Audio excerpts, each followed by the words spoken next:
Hello, I'm Dr. Gloria Horsley, president of the Open to Hope Foundation, and I have the opportunity of interviewing my good friend Franklin Cook. You're in the suicide field, which is a tough area, doing a lot of great work there. What happened to you early on in life to get into that? Sure. My dad died by suicide in 1978 when he was 49 and I was 24 years old, and about 20 years later almost, I started doing volunteer work, and it turned into my career. So for the past 15 years, I've been doing peer support for people bereaved by suicide. My dad died in a psychiatric hospital under suicide watch, so he found a means of cutting himself, actually. So he died by cutting.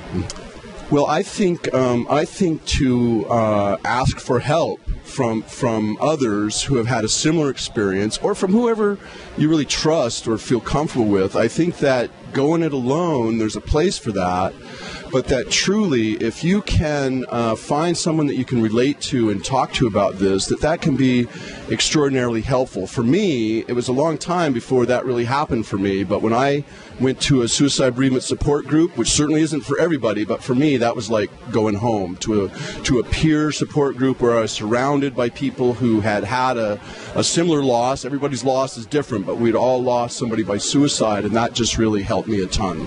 How long did it take you to get yourself to that group? Well, actually, it was at this time when I started doing volunteer work that I ran to it. So I had a lot of recovery in the meantime. I got clean in the meantime, but it was really 20 years before I found a community of other people who had died by suicide, and that's why I'm so devoted to the cause, is because I know there's other people out there like me who've suffered a loss and who need help and who haven't been able to find it. So that's pretty much my story. Is I'm hoping that people who haven't found help will find it. Franklin Cook, thank you so much for being on the show today.